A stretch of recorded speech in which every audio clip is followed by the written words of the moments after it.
College से बाहर निकल रहे थे। इस वजह से कॉलेज बिल्डिंग के बाहर बहुत भीड़ थी। कुछ स्टूडेंट्स एग्जाम अच्छा जाने की वजह से खुश थे और कुछ पेपर बिगड़ जाने से उदास। विवेक, सुहानी और निशा भी कॉलेज की बिल्डिंग से बाहर निकलकर ग्राउंड की तरफ जा रहे थे। सुहानी और विवेक का एग्जाम अच्छा गया था, इसलिए वो दोनों खुश थे।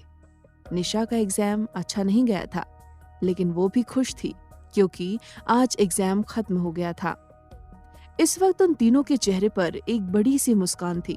निशा सुहानी और विवेक से कहती है, यार फाइनली ये टेंशन खत्म हुआ, अब कम से कम 3 से 4 महीने पढ़ना नहीं पड़ेगा। विवेक कहता है, कल तक तो डर से तुम्हारी हालत खराब हो रही थी और अब ऐसा लग रहा है जैसे तुम ही टॉप करने वाली हो। निशा कहती है, मैं तुम दोनों की तरह पागल नहीं हूँ जो सारा काम छोड़कर टॉप करने के पीछे भागूं। मैं बस पास हो जाऊं, मेरे लिए तो इतना ही काफी है।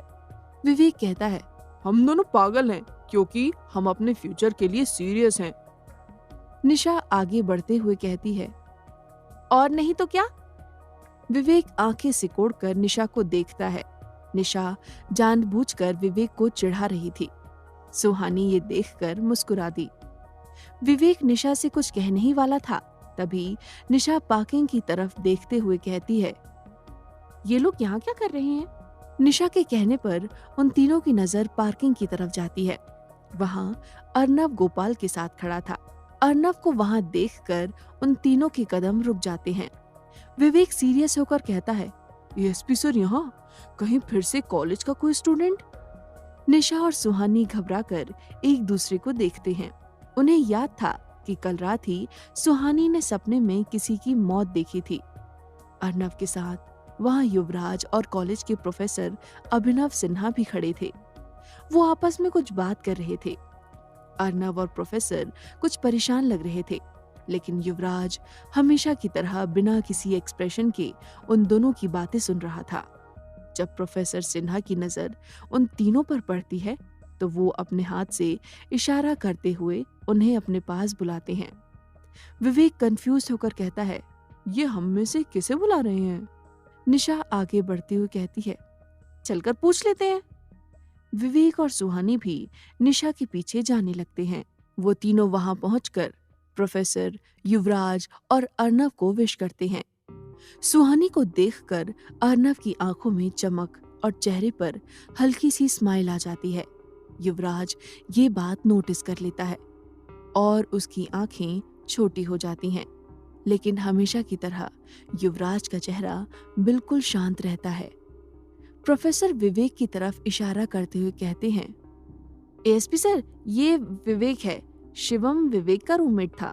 ये सुनते ही विवेक प्रोफेसर को घूरते हुए कहता है, सर, आप था क्यों बोल रहे हैं?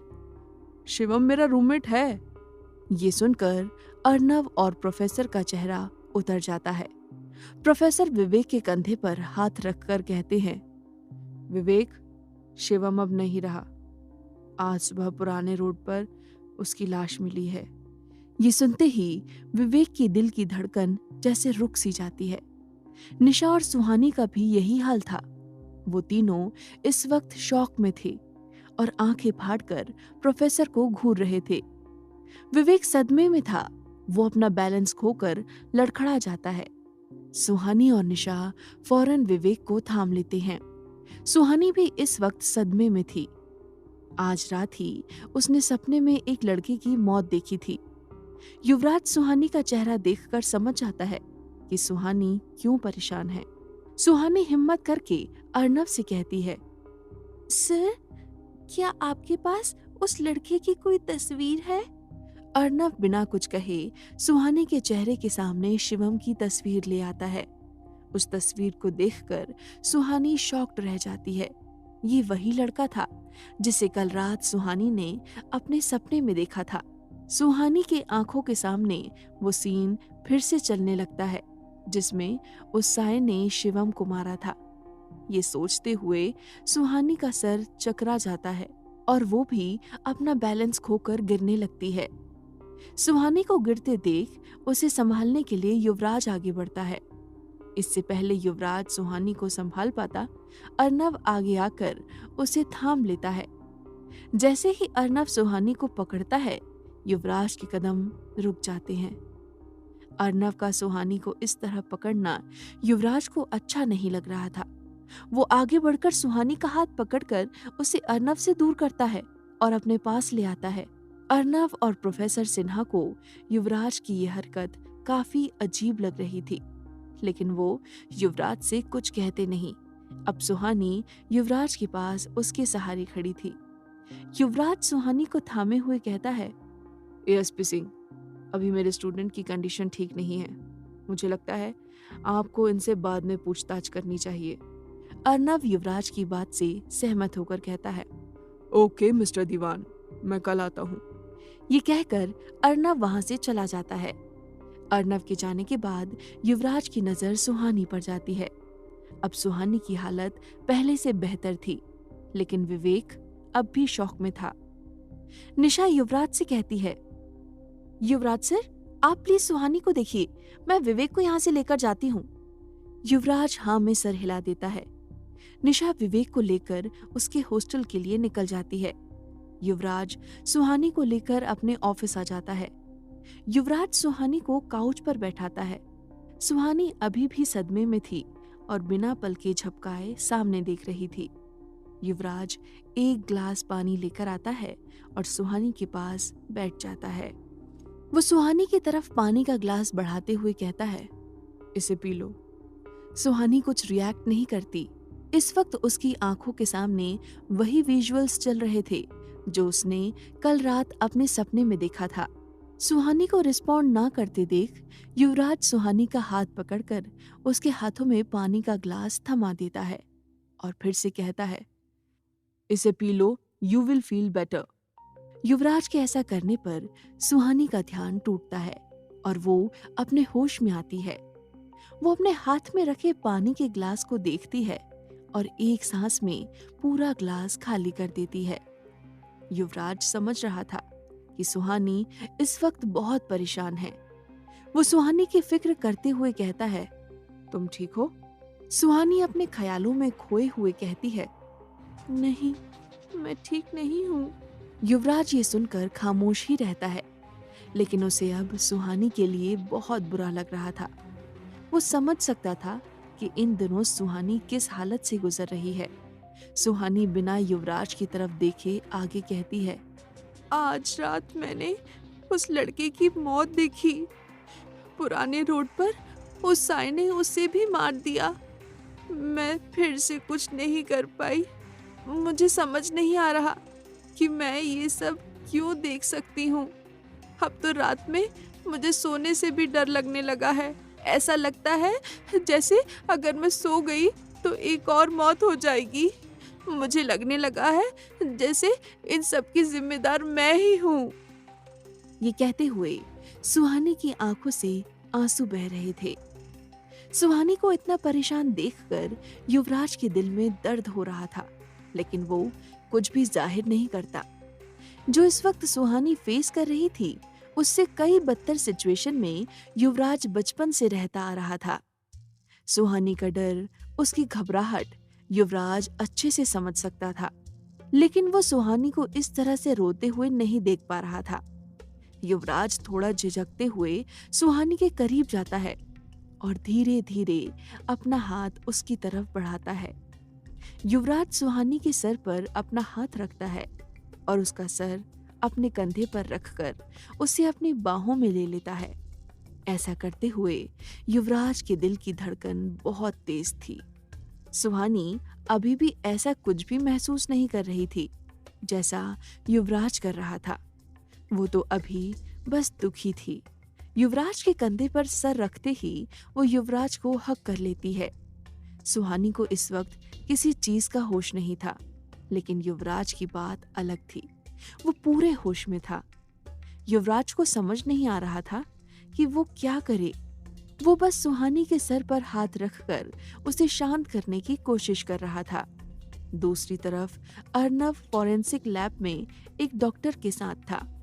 उस कमरे में बिल्कुल सन्नाटा था। अर्नव के सामने स्ट्रेचर पर डेड बॉडी रखी थी। वो बॉडी उसी लड़के की थी जिसकी पुराने रोड पर मौत हुई थी।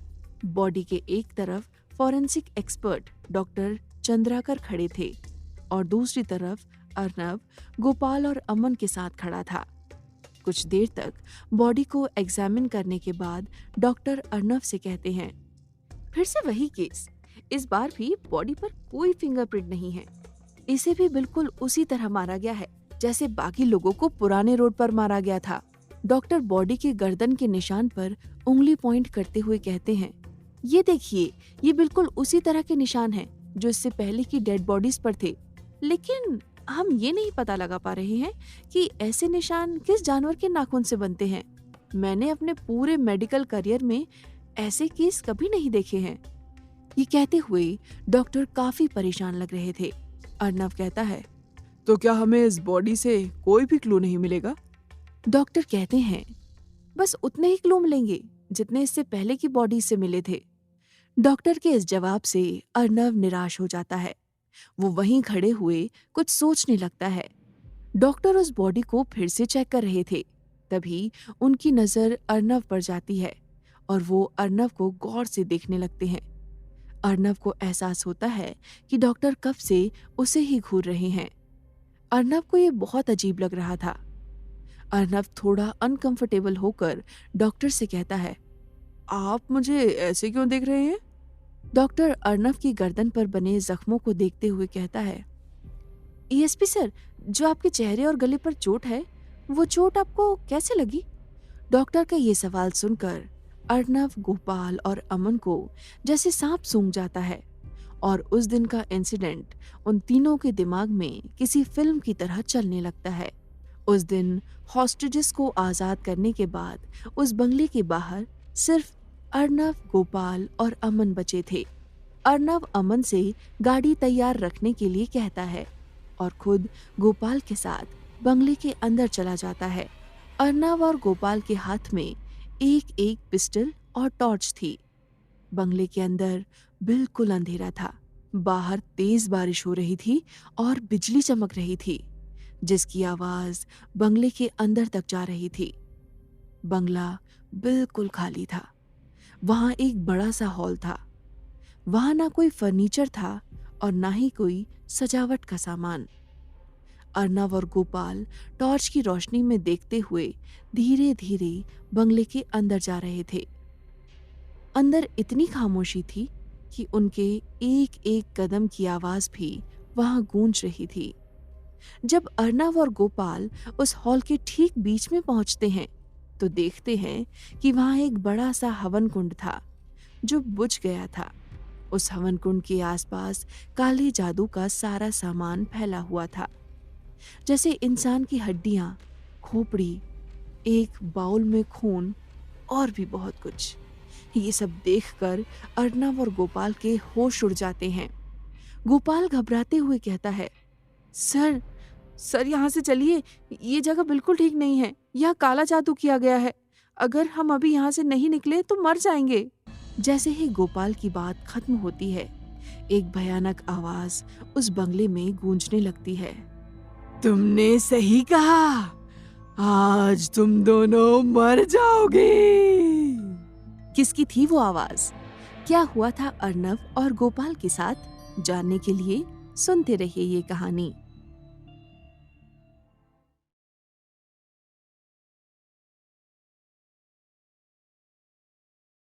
होना बंद हो गया था। अर्नव भी क्यूरियस होकर अमन से कहता है, हाँ अमन, तुमने ऐसा क्या फेंका था?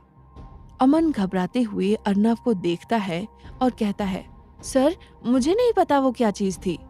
अमन की बात सुनकर अर्नव और गोपाल चौंक जाते हैं। गोपाल उससे कहता है, ये तुम क्या कह रहे हो? तुमने ही तो उस साए की तरफ कुछ फेंका था जिससे वो साया गायब हो गया था। अमन कहता है, हाँ सर, मैंने ही कुछ पाउडर जैसा उस साए पर फेंका था, लेकिन मैं सच में नहीं जानता कि वो क्या चीज थी। मुझे उसे एक लड़की ने दिया था। गोपाल और अर्नव अमन की बात को समझ नहीं पाते। गोपाल इरिटेट होकर अमन से कहता है, अमन, तुम क्या कह रहे हो? कौन सी लड़की? अमन उस दिन की बात याद करते हुए कहता है, सर, उस दिन जब आप दोनों बंगले के अंदर चले गए थे, तब मैं बाहर गाड़ी पर बैठे आप दोनों का इंतजार कर रहा था।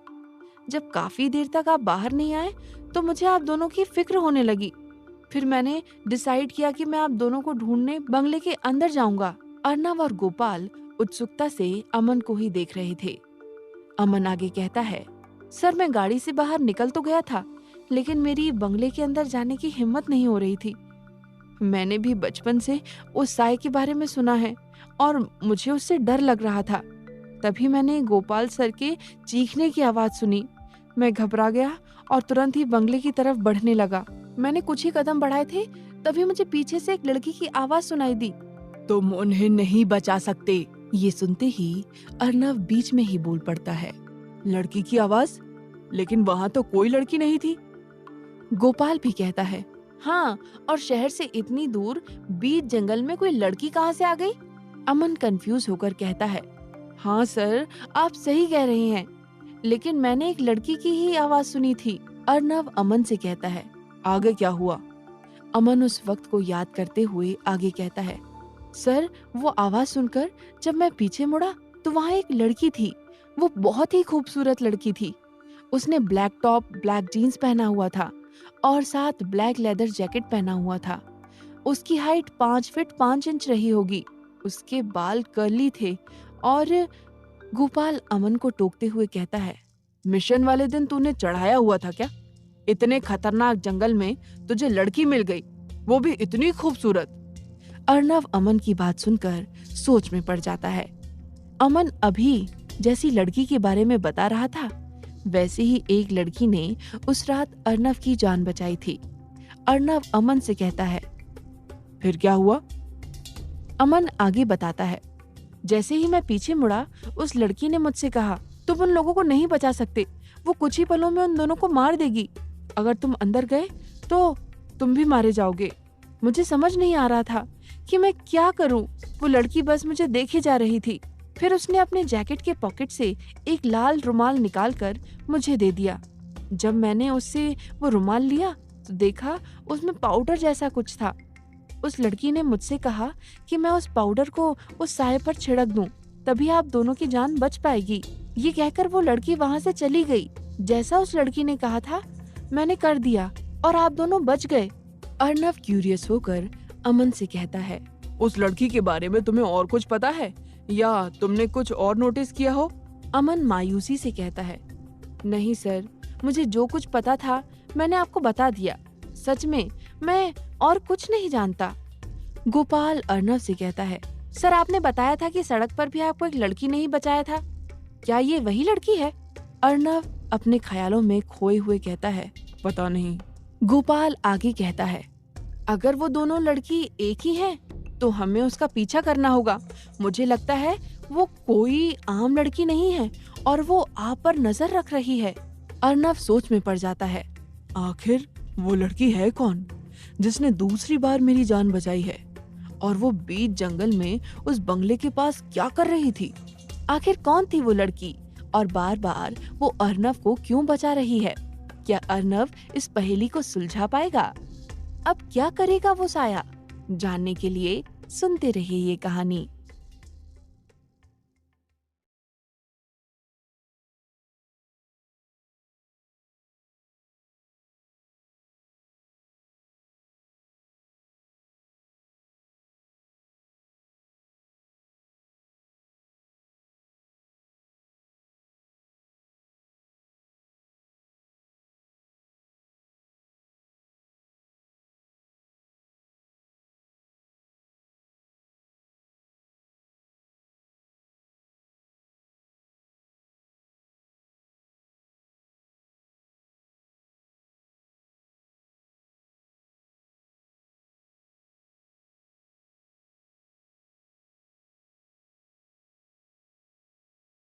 अर्नव ये सोच ही रहा था, तभी गोपाल उससे कहता है, सर अब तो आप मानते हैं ना कि वो साया सच में है और वो यहाँ लोगों को मार रहा है।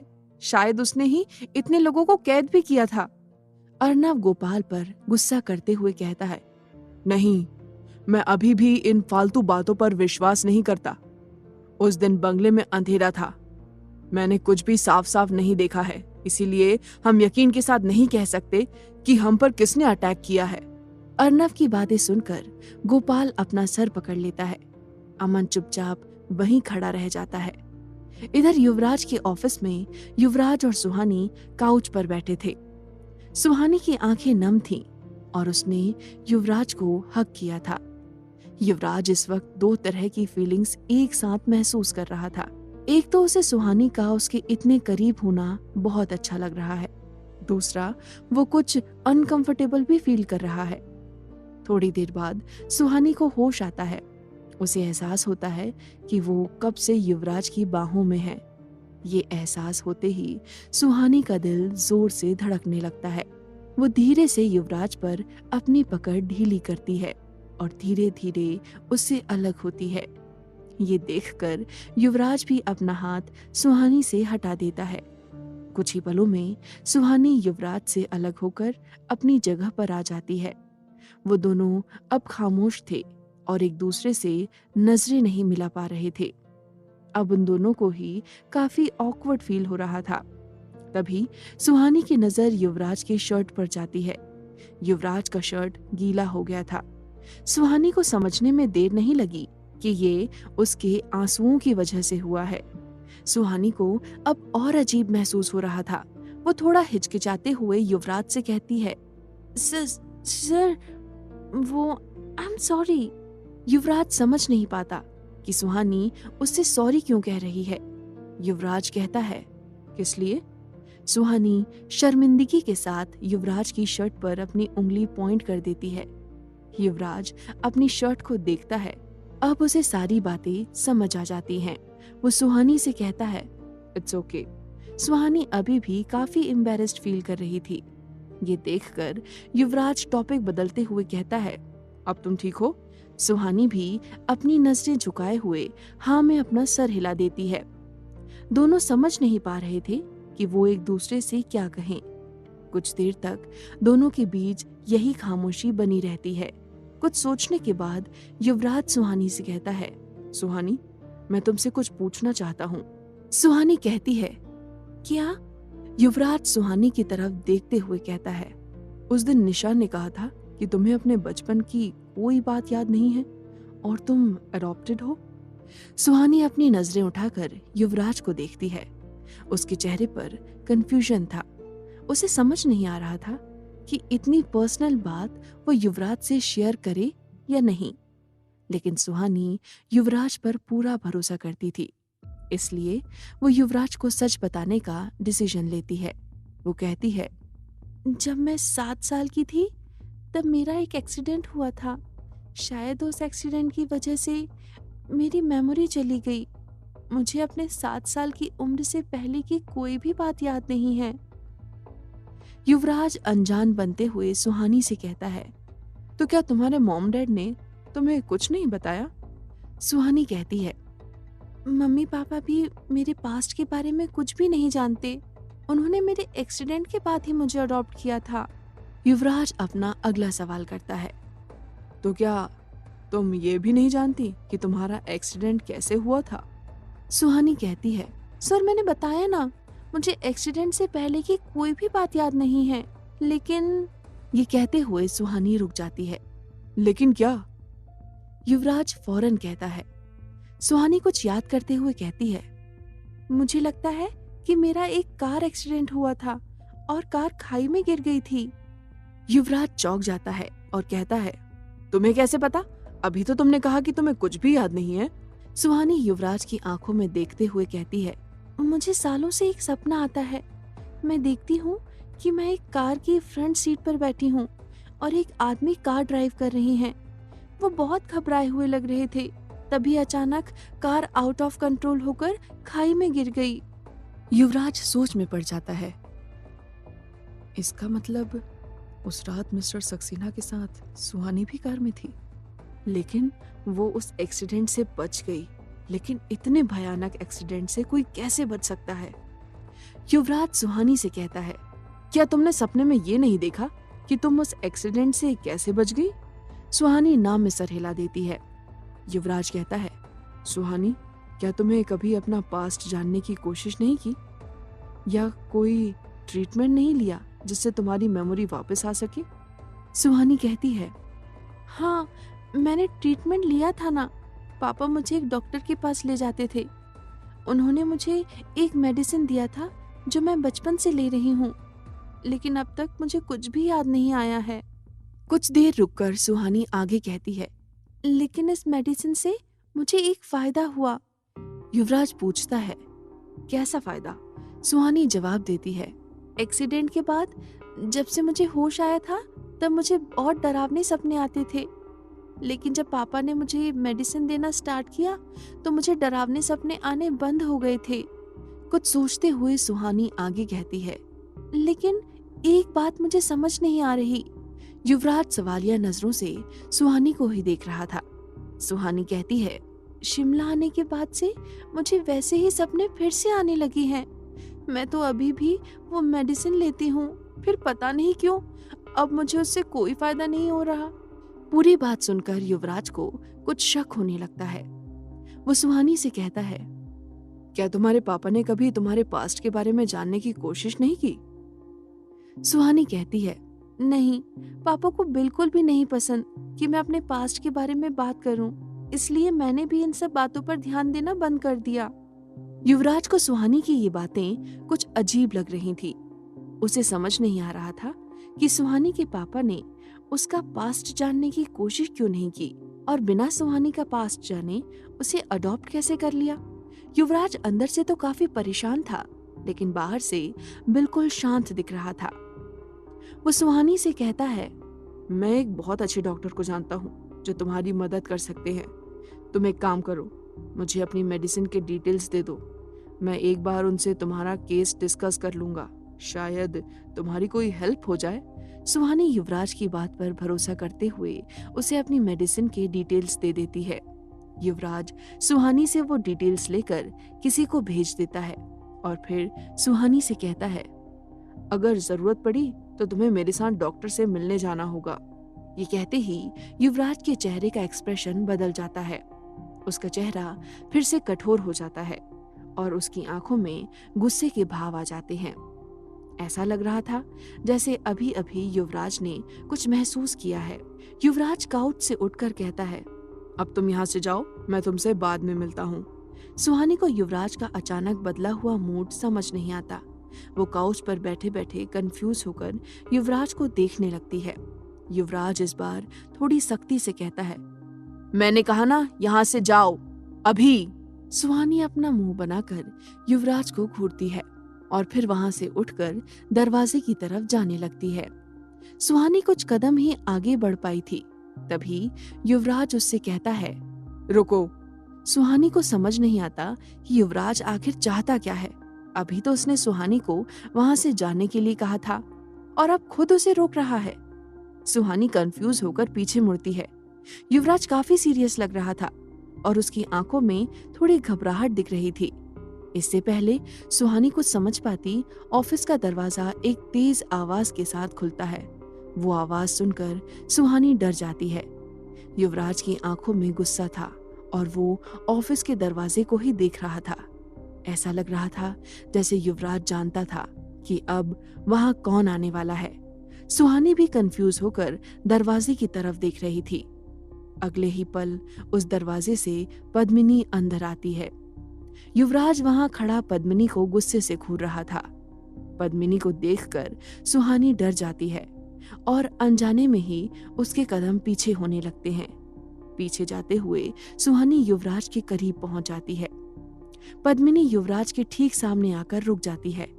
पद्मिनी के चेहरे पर गुस्से के भाव थे और उसकी आंखें गुस्से से लाल हो गई थीं। पद्मिनी युवराज को देखते हुए अपने मन में कहती है, मेरे कहने के बावजूद तुम अभी भी इसके साथ हो। युवराज का चेहरा भी कठोर हो गया था। ऐसा लग रहा था जैसे जो अभी अभी पद्मिनी ने अपने मन में कहा था उसे युवराज ने सुन लिया हो। पद्मिनी के इस तरह देखने से सुहानी बहुत ज्यादा डर जाती है। सुहानी को फिर से पद्मिनी का वही बर्ताव याद आ रहा था जो उसने अपने ऑफिस में सुहानी के साथ किया था। पद्मिनी ने सुहानी को युवराज से दूर रहने के लिए कहा था, लेकिन आज फिर से वो युवराज के साथ थी। सुहानी की पकड़ युवराज के हाथ पर मजबूत होती जा रही थी। युवराज को एहसास होता है कि पद्मिनी के इस तरह घूरने से सुहानी डर रही है। युवराज एक कदम आगे बढ़कर सुहानी के सामने आकर खड़ा हो जाता है। अब सुहानी और पद्मिनी के बीच युवराज था, जैसे वो सुहानी को प्रोटेक्ट कर रहा हो। युवराज के ऐसा करने से पद्मिनी का गुस्सा और भी बढ़ जाता है। वो युवराज की आंखों में देखते हुए अपने मन में कहती है, मुझे मजबूर मत करो। युवराज पर पद्मिनी के एक्शन का कोई असर नहीं हो रहा था। कुछ ही पलों में वहां का माहौल बदलने लगता है। अचानक से वहां तेज हवाएं चलने लगती हैं, जिससे ऑफिस की खिड़कियां खुल और बंद हो रही थीं। ऑफिस की लाइट्स बार बार जल और बुझ रही थी। खिड़की से आ रही तेज हवाओं से पद्मिनी के बाल उड़ रहे थे। उस जलती बुझती लाइट्स में पद्मिनी का खूबसूरत चेहरा भी सुहानी को बहुत डरावना लग रहा था। युवराज को इन सब से कोई फर्क नहीं पड़ रहा था और यही बात पद्मिनी का गुस्सा और बढ़ा रही थी। पद्मिनी की गुस्से से लाल आंखें युवराज के चेहरे से हटकर उसकी कलाई पर जाती हैं। जैसे ही पद्मिनी की नजर युवराज की कलाई के निशान पर पड़ती है, युवराज को अपने उस निशान पर तेज जलन होती है।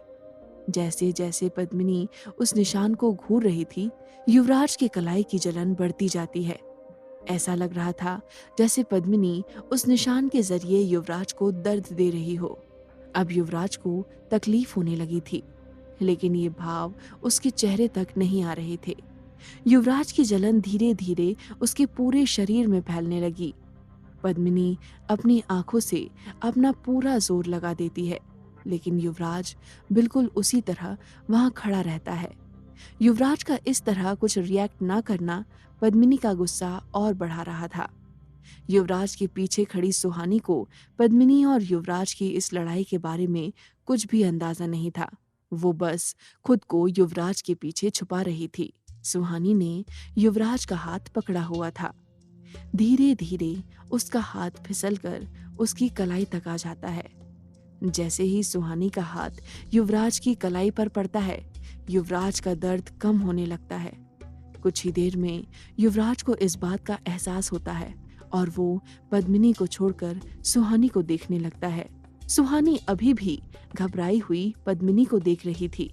सुहानी को देखते हुए युवराज अपने मन में कहता है, ये कैसे हो सकता है? सुहानी के छूने पर मेरा दर्द ठीक कैसे हो गया? सुहानी के छूने से युवराज का दर्द कम कैसे हो गया? क्या वो सुहानी के किसी बड़े राज से अनजान है? जानने के लिए सुनते रहिए ये कहानी।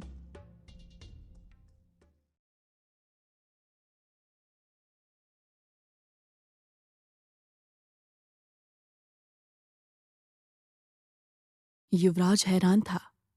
उसे समझ नहीं आ रहा था कि सुहानी के छूने से ही उसका सारा दर्द खत्म कैसे हो गया, खासकर वो दर्द जो पद्मिनी उसे दे रही थी। पद्मिनी भी ये देखकर हैरान थी कि उसके इतने जोर लगाने पर भी अब युवराज को कोई फर्क क्यों नहीं पड़ रहा है। वो गुस्से में वहां से जाने लगती है।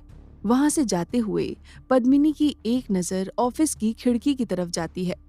वहां एक लड़की खड़ी थी। पद्मिनी के देखते ही वो लड़की दीवार के पीछे छुप जाती है। ये वही लड़की थी जिसने अर्नव की जान बचाई थी। वो छुपकर ये सारा सीन देख रही थी। उस लड़की को देखने के बाद भी पद्मिनी कुछ रिएक्ट नहीं करती और गुस्से में वहां से चली जाती है। वो लड़की बचते हुए वहां से दूर जाकर रुक जाती है और अपने आसपास देखती है। किसी को वहां ना पाकर वो अपना मोबाइल निकालकर किसी को कॉल करती है और कहती है, उसकी शक्तियां बढ़ती जा रही हैं, हमें जल्द ही अपना काम पूरा करना होगा।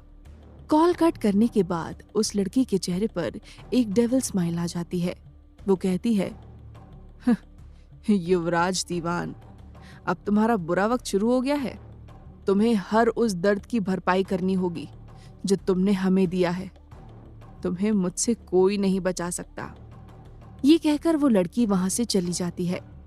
इधर युवराज के ऑफिस से पद्मिनी जा चुकी थी। सुहानी अभी भी युवराज की कलाई पकड़े हुए दरवाजे को देख रही थी। उसे डर था कि कहीं पद्मिनी फिर से ना आ जाए। वहीं युवराज एकटक सुहानी के चेहरे को देख रहा था। सुहानी को देखते हुए वो समझने की कोशिश कर रहा था कि आखिर सुहानी सबसे अलग क्यों है। उसके छूते ही पद्मिनी की शक्तियों ने युवराज को तकलीफ देना क्यों बंद कर दिया? तभी सुहानी दरवाजे पर ही अपनी नजरें बनाए हुए कहती है, लगता है वो चली गई। सुहानी की आवाज सुनकर युवराज होश में आता है। होश में आते ही युवराज को एहसास होता है कि वो सुहानी के बहुत करीब है। पद्मिनी के डर से सुहानी को इस बात का एहसास नहीं था। युवराज धीरे से अपना हाथ छुड़ाकर कुछ कदम पीछे ले लेता है। युवराज कहता है, तुम ठीक हो? सुहानी को भी इस बात का एहसास होता है और वो कुछ कदम पीछे होकर कहती है, सॉरी, वो मैं डर गई थी, मुझे उनसे बहुत डर लगता है। युवराज कहता है, क्यों? क्या उसने तुम्हें फिर से परेशान किया? सुहानी ना में अपना सर हिला देती है। युवराज आगे कहता है, देखो, अगर तुम्हें कोई भी परेशान करे तो तुम मुझे बता सकती हो। सुहानी अपनी नजरें उठाकर युवराज को देखती है और कहती है, ऐसी कोई बात नहीं है। युवराज जानता था कि सुहानी उससे झूठ कह रही है। पद्मिनी की नजर सुहानी पर ही थी, लेकिन सुहानी इस बार युवराज की कोई मदद नहीं लेना चाहती थी। वो आगे कहती है, मैं चलती हूँ। युवराज सुहानी से कहता है, मैं तुम्हें हॉस्टल छोड़ दूं? सुहानी कहती है, नहीं, मुझे विवेक के पास जाना है। युवराज कहता है, ठीक है, मैं तुम्हें छोड़ देता हूँ। सुहानी युवराज के साथ नहीं जाना चाहती थी। वो मना करते हुए कहती है, नहीं, मैं। इससे पहले कि सुहानी आगे कह पाती, युवराज अपनी कार कीज उठाकर ऑफिस से बाहर निकलते हुए कहता है, अब मुझे इस बारे में बहस नहीं करनी है। सुहानी युवराज से कुछ कह नहीं पाती है और उसे युवराज के साथ जाना पड़ता है। कुछ देर बाद सेंट थॉमस बॉयज हॉस्टल के बाहर एक बड़ी सी कार रुकती है। उस कार में युवराज और सुहानी बैठे थे। दोनों बिल्कुल खामोश थे। उन्होंने पूरे रास्ते एक दूसरे से बात नहीं की थी। कार के रुकने पर युवराज कहता है, तुम चली जाओगी या? सुहानी कहती है, नहीं, मैं चली जाऊंगी, निशा विवेक के साथ अंदर ही है। युवराज कुछ नहीं कहता, वो अपना सर हिला देता है। सुहानी युवराज की कार से निकलकर हॉस्टल के अंदर चली जाती है। सुहानी के अंदर जाने के बाद युवराज कार की ड्राइविंग सीट पर बैठे हुए अपनी कलाई के निशान को देखने लगता है। उस निशान को बड़े ध्यान से देखते हुए युवराज कहता है, सुहानी के छूते ही वो दर्द, वो जलन, सब ठीक कैसे हो गया? इधर सुहानी बॉयज हॉस्टल के वार्डन से स्पेशल परमिशन लेकर विवेक के कमरे में आ जाती है। विवेक के कमरे का दरवाजा खुला हुआ था, फिर भी सुहानी नॉक करके कमरे के अंदर जाती है। सुहानी देखती है कि विवेक अपने बेड पर उदास बैठा था। निशा भी उसके साथ ही बैठी थी। उसने विवेक के कंधे पर हाथ रखा हुआ था। विवेक की आंखें अभी भी नम और सूजी हुई थीं। ऐसा लग रहा था जैसे वो काफी देर तक रो रहा था। सुहानी भी निशा और विवेक के पास आकर बैठ जाती है। वो विवेक की फिक्र करते हुए कहती है, विवेक, तुम ठीक हो? विवेक अपनी नजरें झुकाए हुए हाँ में सर हिला देता है।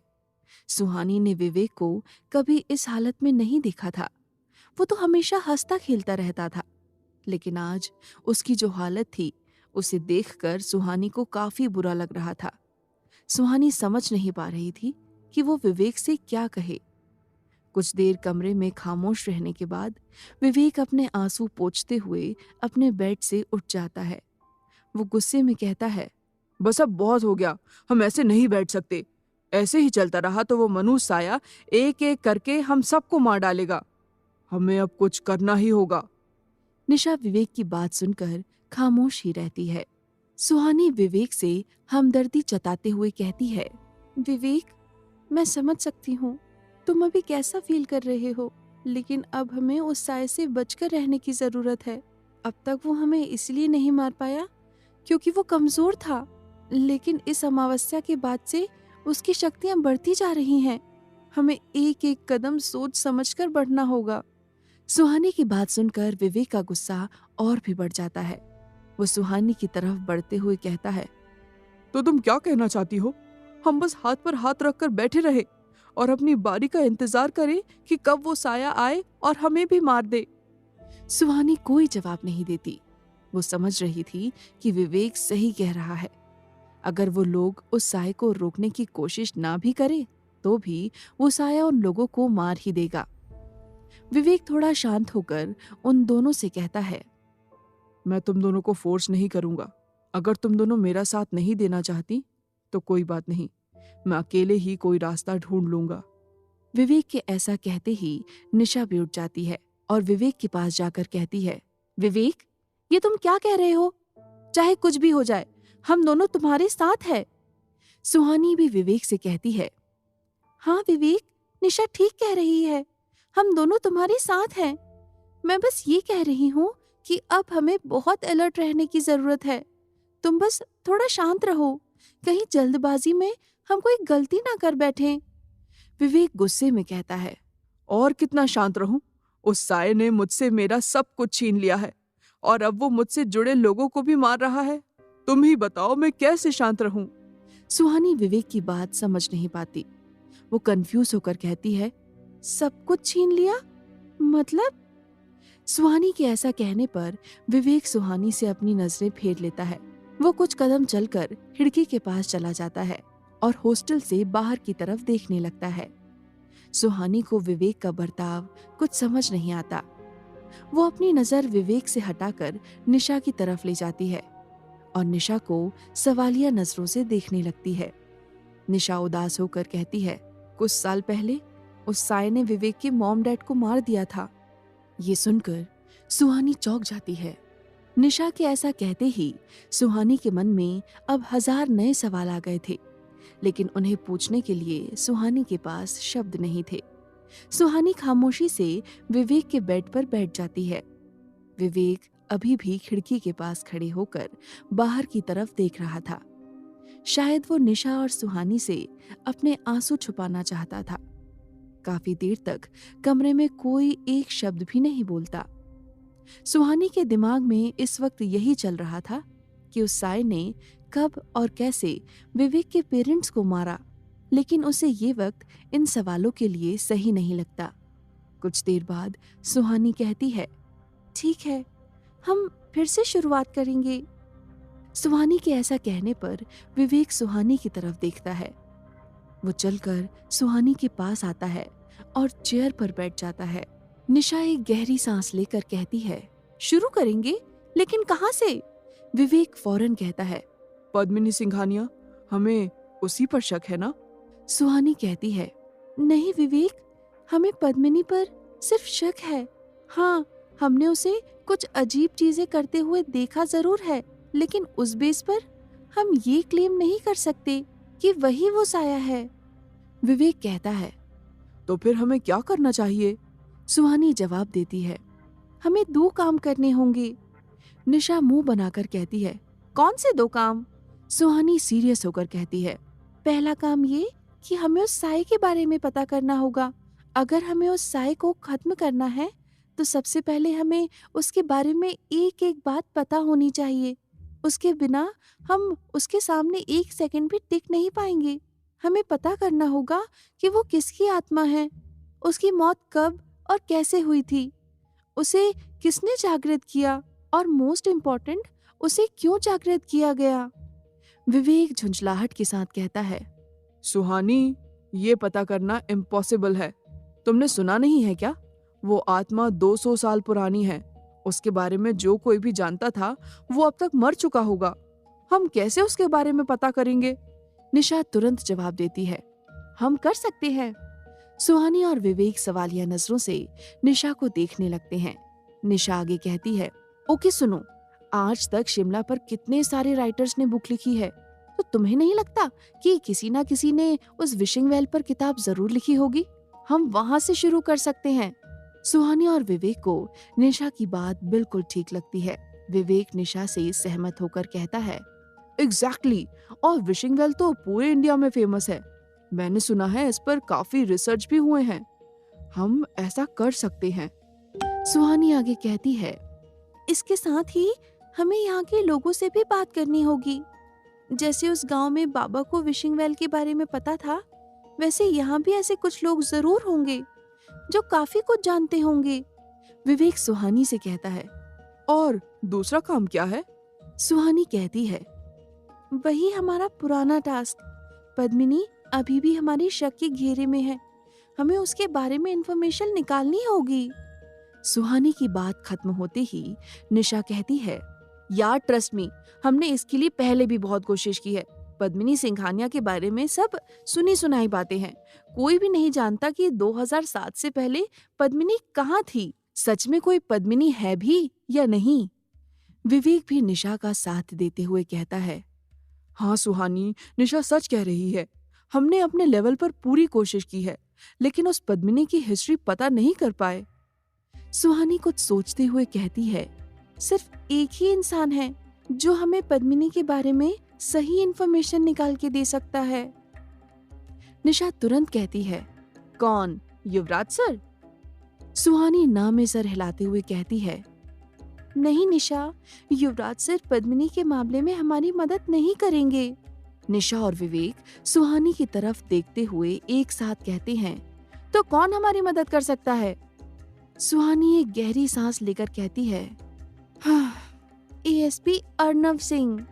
निशा और विवेक सुहानी का ये जवाब सुनकर चौंक जाते हैं और उसे सवालिया नजरों से देखने लगते हैं। क्यों सुहानी ने इस बार युवराज की जगह अर्नव से मदद लेने का फैसला किया? कौन है वो लड़की और क्या है उसकी युवराज से दुश्मनी की वजह? जानने के लिए सुनते रहिए ये कहानी।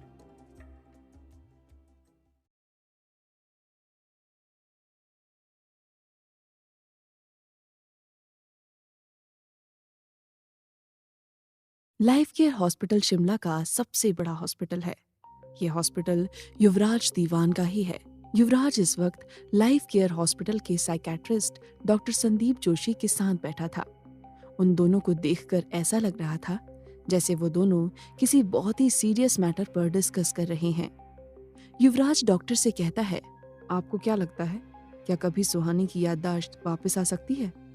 डॉक्टर संदीप एक गहरी सांस लेकर कहते हैं, मिस्टर दीवान, आपने जो केस बताया है वो मैं समझ रहा हूँ। मेमोरी लॉस के केस में कभी भी कुछ कहा नहीं जा सकता। कभी कभी पेशेंट की मेमोरी कुछ घंटों में ही वापस आ जाती है, तो कभी सारी जिंदगी वापस नहीं आती। आपने जिस पेशेंट के बारे में मुझे बताया है उसकी मेमोरी 7 साल की उम्र में एक एक्सीडेंट में चली गई थी, लेकिन जो कंडीशन आपने उसकी बताई है उस हिसाब से उसे अब तक कुछ तो याद आ जाना चाहिए था। कुछ सोचते हुए डॉक्टर आगे कहते हैं, मैं एक बार पेशेंट से मिलना चाहता हूँ। अगर हो सके तो आप उसे एक बार हॉस्पिटल चेकअप के लिए ले आइए, इसके बाद ही मैं कुछ कंफर्म बता पाऊंगा। युवराज डॉक्टर की बात ध्यान से सुन रहा था। कुछ देर शांत रहने के बाद युवराज अपने पॉकेट से अपना मोबाइल निकालता है। वो अब अपने फोन में कुछ चेक कर रहा था। कुछ देर बाद युवराज मोबाइल स्क्रीन डॉक्टर की तरफ करते हुए कहता है, डॉक्टर, क्या ये मेडिसिन पेशेंट के लिए ठीक है? डॉक्टर युवराज के हाथ से मोबाइल लेकर सुहानी के मेडिसिन को ध्यान से देखते हैं। एक ही पल में उनके माथे पर शिकन आ जाती है। उनके चेहरे को देखकर ऐसा लग रहा था जैसे उन्हें किसी बात से हैरानी हो रही थी। ये देखकर युवराज कहता है, क्या बात है डॉक्टर, आप चौंक क्यों गए? डॉक्टर हैरानी से युवराज को देखते हुए कहते हैं, मिस्टर दीवान, क्या पेशेंट पिछले कई सालों से ये मेडिसिन ले रहा है? युवराज समझ जाता है कि सुहानी की मेडिसिन के साथ कुछ तो गड़बड़ है। वो डॉक्टर से कहता है, हाँ, वो पिछले 11 सालों से यही मेडिसिन ले रही है। डॉक्टर कहते हैं, मिस्टर दीवान, ये मेडिसिन उन पेशेंट्स को दी जाती है जो मेंटल हेल्थ इश्यूज से डील कर रहे हैं। ये दवाई पेशेंट के दिमाग को शांत कर देती है। ये मेमोरी लॉस के पेशेंट को दी जाने वाली मेडिसिन नहीं है। युवराज थोड़ी सख्ती से कहता है, डॉक्टर, मुझे बस एक लाइन में जवाब चाहिए। अगर कोई पेशेंट को ये मेडिसिन सालों से खिला रहा है तो इसका क्या मतलब है? डॉक्टर तुरंत जवाब देते हैं, इसका मतलब साफ है, वो इंसान नहीं चाहता कि पेशेंट की याददाश्त वापस आए। जब तक पेशेंट ये दवा खाता रहेगा तब तक उसकी याददाश्त वापस नहीं आएगी। डॉक्टर का जवाब सुनकर युवराज सोच में पड़ जाता है। सुहानी को उसके पापा पिछले 11 सालों से ये मेडिसिन क्यों दे रहे हैं? आखिर वो क्यों नहीं चाहते कि सुहानी की याददाश्त वापस आए? युवराज ये सोच ही रहा था, तभी डॉक्टर आगे कहते हैं, एक और बात, ये मेडिसिन एक नॉर्मल इंसान के लिए सेफ नहीं है। इसे ज्यादा लेने से इंसान को मेंटल इश्यूज हो सकते हैं। अगर पेशेंट ने कई सालों तक इसे कंज्यूम किया है तो मुझे डर है कि इससे उनकी मेंटल हेल्थ पर कोई बुरा असर पड़ा होगा। आई थिंक मुझे उसका चेकअप करना चाहिए। युवराज इस बार कुछ नहीं कहता, वो बस हाँ में अपना सर हिला देता है। अब उसे सुहानी के पापा पर बहुत गुस्सा आ रहा था, लेकिन साथ ही उसे ये समझ नहीं आ रहा था कि वो सुहानी के साथ ऐसा क्यों कर रही हैं। डॉक्टर से बात करने के बाद युवराज हॉस्पिटल से बाहर जा रहा था। बाहर निकलते हुए युवराज जब हॉस्पिटल के रिसेप्शन तक पहुंचता है तो सामने देखकर उसके कदम रुक जाते हैं। युवराज के सामने अर्नव खड़ा था। युवराज अर्नव को वहां देखकर चौंक जाता है। अर्नव भी युवराज को ही देख रहा था। ऐसा लग रहा था जैसे वो युवराज को वहां देखकर खुश नहीं है। अर्नव खुद को संभालते हुए युवराज के करीब जाता है और बनावटी मुस्कान के साथ उसकी तरफ हाथ बढ़ाते हुए कहता है, हेलो मिस्टर दीवान। युवराज भी अर्नव से हाथ मिलाकर कहता है, हेलो एसपी सिंह, आप यहाँ कैसे? ये कहते हुए युवराज की नजर अर्नव के हाथ में रखी उसकी मेडिकल फाइल पर जाती है। उस फाइल पर डॉक्टर संदीप जोशी का नाम लिखा था। युवराज को ये देखकर काफी हैरानी होती है। वो सोच में पड़ जाता है कि अर्नव साइकेट्रिस्ट के पास क्यों जा रहा है। युवराज का सवाल सुनकर अर्नव थोड़ा नर्वस हो जाता है, लेकिन वो अपनी नर्वसनेस छुपाते हुए कहता है, नथिंग मिस्टर दीवान, मैं बस रूटीन चेकअप के लिए आया था। अर्नव आगे कहता है, प्लीज एक्सक्यूज मी, मुझे लेट हो रहा है।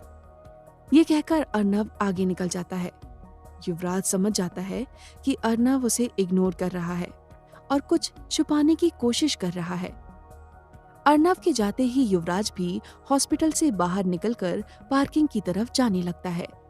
पार्किंग पर पहुंचकर युवराज की नजर गोपाल पर जाती है, जो अर्नव की कार के बाहर खड़ा सिगरेट पी रहा था। युवराज गोपाल की तरफ बढ़ जाता है। गोपाल इस वक्त दूसरी तरफ देख रहा था। उसने अब तक युवराज को नहीं देखा था। युवराज चलते हुए गोपाल के पीछे आकर खड़ा हो जाता है। गोपाल को जैसे ही एहसास होता है कि उसके पीछे कोई खड़ा है, वो पीछे मुड़ता है। युवराज को अपने सामने देखकर गोपाल हैरान रह जाता है।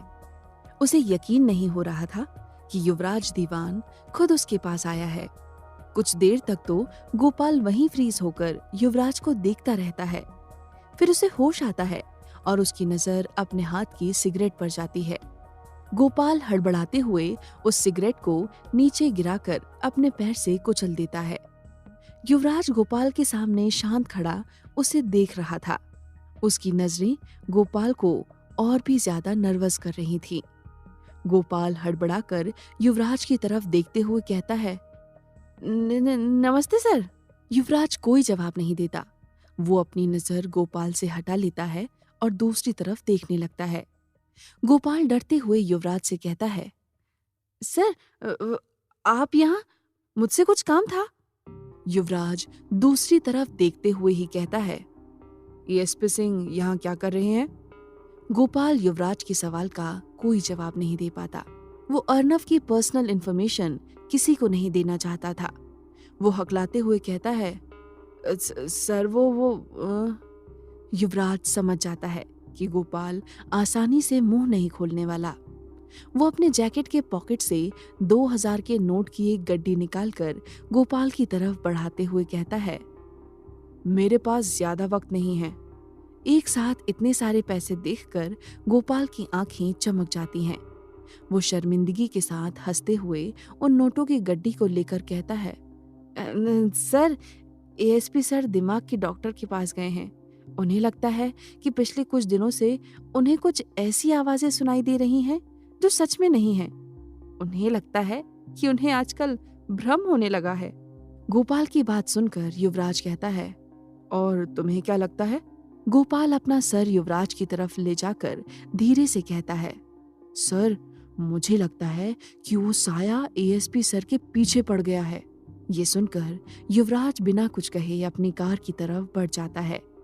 गोपाल मुस्कुराते हुए उन नोटों की गड्डी को देखता है और खुद से कहता है, बस इतनी सी बात के लिए इतना सारा पैसा, आज तो मजा ही आ गया। युवराज जाकर अपनी कार में बैठ जाता है। वो अपना मोबाइल निकालकर किसी को कॉल करके सख्ती से कहता है, मुझे सुहानी शर्मा की फैमिली के बारे में एक एक इन्फॉर्मेशन चाहिए, खासकर उसके पापा के बारे में, और इस बार कोई गलती नहीं होनी चाहिए। ये कहकर युवराज कॉल कट कर देता है। युवराज के मन में बार बार यही सवाल आ रहा था कि सुहानी के पापा क्यों नहीं चाहते कि उसकी याददाश्त वापस आए।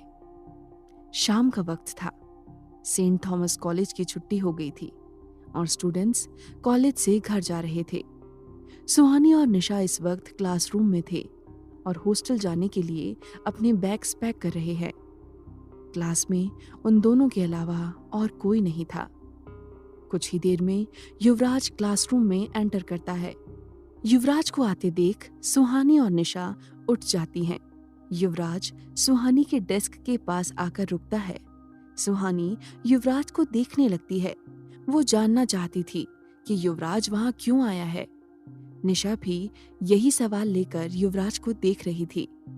युवराज सुहानी के डेस्क पर एक मेडिसिन रख देता है। सुहानी कुछ समझ नहीं पाती और कंफ्यूज होकर युवराज को देखने लगती है। सुहानी को कंफ्यूज युवराज कहता है, मैंने एक साइकेट्रिस्ट से तुम्हारी मेडिकल कंडीशन डिस्कस की है। उन्होंने तुम्हें आगे के लिए ये मेडिसिन सजेस्ट किया है।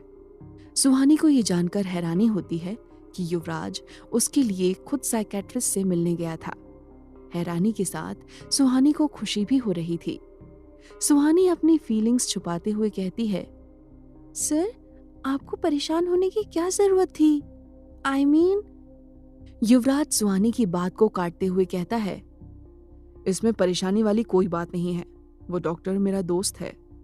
सुहानी उस मेडिसिन को उठाकर गौर से देखने लगती है। युवराज कहता है, इसे तुम्हें रोज रात को सोने से पहले लेना है। सुहानी हाँ में अपना सर हिला देती है। युवराज आगे कहता है, और हाँ, तुम्हें मेरे साथ एक बार हॉस्पिटल चलना होगा। मैं चाहता हूँ एक बार तुम्हारा पूरा चेकअप हो। शायद इससे पता चल जाए कि तुम्हारी मेमोरी लॉस की असली वजह क्या है। सुहानी युवराज की तरफ देखकर कहती है, लेकिन इसकी क्या जरूरत है? युवराज कहता है, जरूरत है इसलिए कह रहा हूँ। सुहानी फौरन कहती है, नहीं, मुझे चेकअप नहीं कराना है। सुहानी का जवाब सुनकर युवराज थोड़ी सख्ती के साथ कहता है, मैंने कहा ना, ये जरूरी है। युवराज जानना चाहता था कि उस एक्सीडेंट का सुहानी पर कितना असर हुआ है और उस मेडिसिन को इतने सालों से खाने की वजह से सुहानी को कोई प्रॉब्लम तो नहीं हुई है। सुहानी अब युवराज के लिए एक पहेली बनती जा रही थी, जिसे सुलझाना युवराज के लिए बहुत जरूरी हो गया था। सुहानी अपनी बात पर अड़ते हुए कहती है, मैंने कहा ना, मुझे कोई चेकअप नहीं कराना है। निशा पास ही खड़े ये सब देख रही थी। उसे यकीन नहीं हो रहा था कि युवराज दीवान सुहानी की इतनी केयर कर रहा है। निशा को तो सुहानी बेवकूफ लग रही थी जो युवराज को मना कर रही थी। सुहानी को बार बार मना करते देख युवराज सोच में पड़ जाता है और तभी उसे कुछ याद आता है। वो थोड़ा रुककर कहता है, वो हॉस्पिटल मेरा ही है, वहां तुम्हें कुछ भी पे करने की जरूरत नहीं पड़ेगी। युवराज समझ गया था कि सुहानी इसलिए हॉस्पिटल जाने से मना कर रही है क्योंकि उसके पास पैसे नहीं थे। सुहानी कहती है, सर, मैंने कहा ना, मुझे चेकअप की जरूरत नहीं है।